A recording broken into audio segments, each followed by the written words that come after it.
Corona వచ్చినప్పుడు అందరం ఇళ్లలో ఉండిపోయాం కాబట్టి ఆయిల్ అవసరం లేదు పెద్దగా.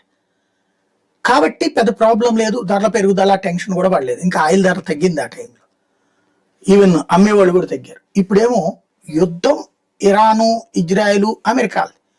కానీ విమానాలు ఇదే రోడ్ల మీద మన పని మనం చేసుకుంటుంటాం కదా, దీనివల్ల ఆయిల్ వాడకం ఎక్కువగానే ఉంటుంది. ఆయిల్ వాడుతున్నప్పుడు ఆయిల్ తగ్గిపోతుంది అన్న నిల్వలు, సేమ్ టైం తెచ్చుకుందామంటే అక్కడ యుద్ధం జరుగుతుంది. హార్ముజ్ జలసంధి దగ్గర కంట్రోల్లో ఉంది. ఇది ఒక సమస్య కాబోతుంది. దీనివల్ల ధరలు పెరిగితే, ఇది పెట్రోల్ డీజిల్ ధరలు పెరిగితే నిత్యావసర వస్తువుల ధరలు పెరిగిపోతాయి. అదొక సంక్షోభం బిగిన్ అవుతుంది. ఇప్పుడు దీన్ని అడ్డుపెట్టి ఏ సంక్షోభం లేని మన దేశంలో ఉన్నటువంటి వస్తువుల్ని కూడా బ్లాక్ చేసి అమ్మేస్తారు. ఇప్పుడు ఇది దృష్టిలో పెట్టుకోవాలి.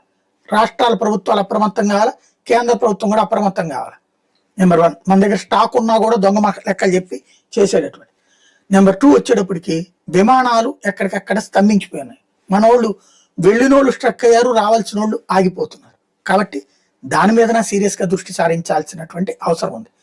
3వది వచ్చేటప్పటికి రాబోయే రోజుల్లో ఇక్కడ మన మధ్యన ఉన్నటువంటి స్లీపర్ సెల్స్ అకస్మాత్తుగా కొమైనీ మీద ప్రేమతో ఏదో ఒకటి చేయాలనేటువంటి ఉన్మాదపు స్వభావాన్ని కనబరుస్తున్న కొంతమంది ఉన్నారు. వాళ్ళ విషయంలో అప్రమత్తంగా ఉండాలి. ఇది ప్రపంచం మొత్తానికి అవసరమైంది.